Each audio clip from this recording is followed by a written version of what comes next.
On the morning of the 10th of November, 1913, the crew of a passing ship on Lake Huron sees something that should not exist. A great steel hull, 300 feet of it floating upside down in the middle of the lake. She is riding bottom up in the gray water, her rusted keel to the sky, sheathed in ice, and she is drifting slowly with the current like a dead whale. Nobody knows what ship she is. For days, she has no name. The newspapers simply call her the mystery ship. And when the bodies of her crew begin to wash up on shore, the mystery gets worse. Because some of those men are wearing life jackets stenciled with the name of a completely different ship. A ship that was miles away. 2 crews, tangled together in death, and no one who could ever explain how. That overturned hull is one of 12 ships that died on the Great Lakes in a single night. More than 250 men went down with them. 4 of those ships have never been found. Not then, not now, not in over 100 years. It is the deadliest storm in the recorded history of the lakes. And the most terrible part is this. Most of those men sailed straight into it because they had been told the storm was over. This is the White Hurricane.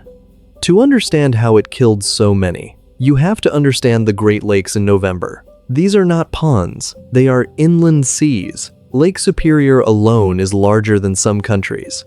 And in late autumn, they turn deadly. Cold Arctic air pours down from Canada and collides with the last warm air of the year sitting over the water. The sailors have a name for the storms this makes. They call it the November Witch. Every experienced captain on the lakes knows her.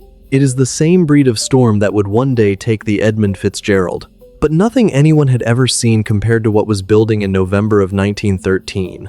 It begins on Friday, the 7th of November. A storm moves in off Lake Superior. Gale warnings go up. In 1913, this is how a warning travels. The Weather Bureau sends word by telegraph to more than 100 little stations along the shore.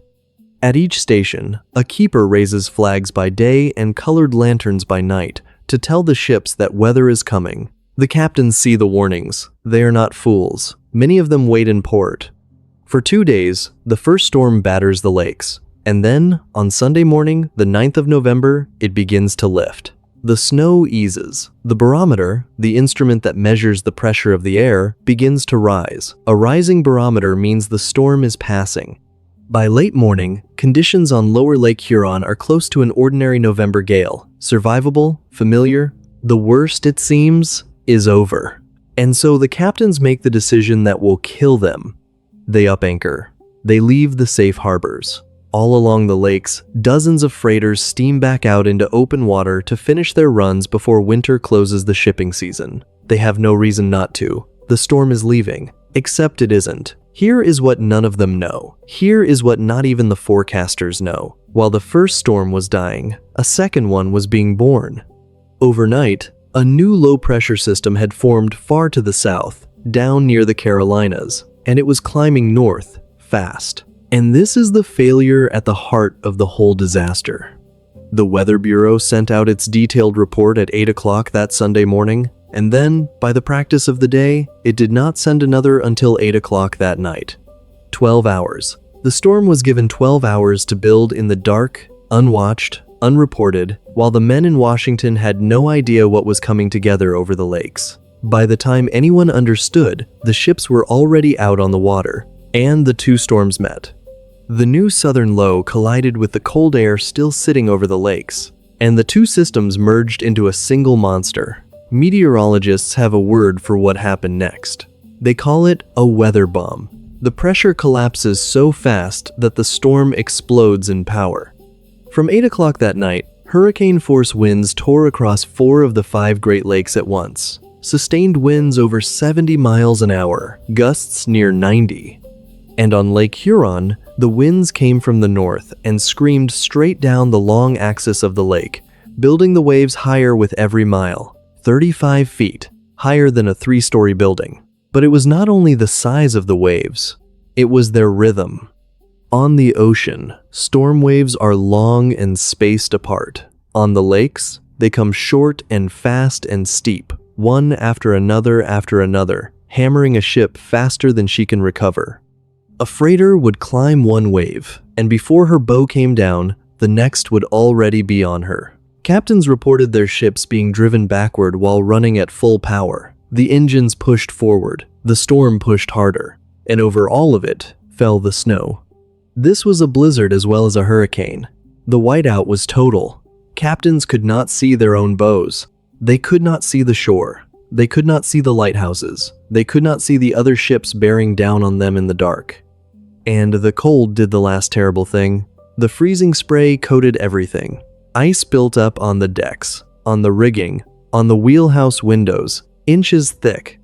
It sealed the men inside a blind, top-heavy shell of ice, and it made the ships heavier and higher and easier to roll. Now put a human face on it. The Wexford is a freighter carrying wheat, trying to reach the harbor at Goderich, Ontario. Her captain is a young man named Cameron. He is only 26 years old, but he comes from a family of sailors, and he is good at his work. He never finds the harbor. In the whiteout, he cannot see the lights that would guide him in. People on shore at Goderich later swear they heard a ship's whistle out in the storm that night, blowing and blowing. A ship searching for a way in that she would never find. By morning, the Wexford was gone. With all of her crew, it would take 87 years to find her. The Regina is another freighter, a kind of floating general store, loaded with everything from hardware to food. The storm drives her toward the shore. She strikes bottom and begins to flood. Her captain orders the crew off and stays aboard himself. People on land say they could hear the Regina's whistle sounding through the storm until around midnight, and then it stopped. The Isaac M. Scott, a big steel freighter hauling coal, simply vanishes off Michigan. She is found decades later, lying upside down on the bottom of the lake. Ship after ship after ship, 8 of them lost on Lake Huron alone in that one night. And nobody on land knows yet, because the storm has done one more thing. It has torn down the telegraph and telephone lines across the region. Whole cities are cut off. Cleveland is buried under 2 feet of snow. The lakes are screaming, and the rest of the country cannot hear it. For days, the truth comes in only in fragments.